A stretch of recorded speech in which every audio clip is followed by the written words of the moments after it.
Kora mungadoki ya report mane wanyisi ni wa ikoni kakoro osebedo makare. Bero mar ringreji maloyo 100 ma osegole liete ma Shakahola na odhi mbele odiechienge mar ariyo. Bero no motelne gi jabero mar piny owacho Johansen Oduor oyango ni 4 kuom ringre 30 mano osetiek timne gi bero gina mag ji manonegi. Moko kuom ringrego bende ne odee kamoko to nogo bindi nyaka thoo. Auchiel pok ong'ere gima nonego kamodong' to ne otho bang' riyo kech kuom kinde malach. Ne en odiechieng' mar ariyo mar timo bero ne ringre 110 ma osegole liete ma Shakahola, bero ma otelne gi jabero mar piny owacho Johansen Oduor. Duoko mar ringre 30 ma osetiek timne gi bero kelo buok kama ling'ling ewi tho mar jogo medo fwenyore e lela. Of these 30 postmortems, 8 of them were male and 22 were female.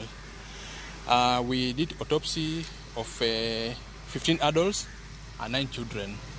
There are 6 persons who were lying between adults and female. We are not able to say by certainty whether they were adults or female because of the level of decomposition and skeletonization. Duoko go yango ni thoth jogo no tweyo kuom kinde buora magichwe gi tho.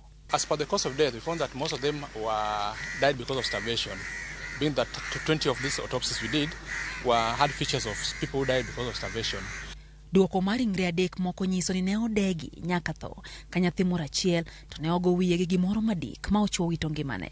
One of them we could clearly see marks on the neck of someone who had been strangled with the breaking of some bones in the neck.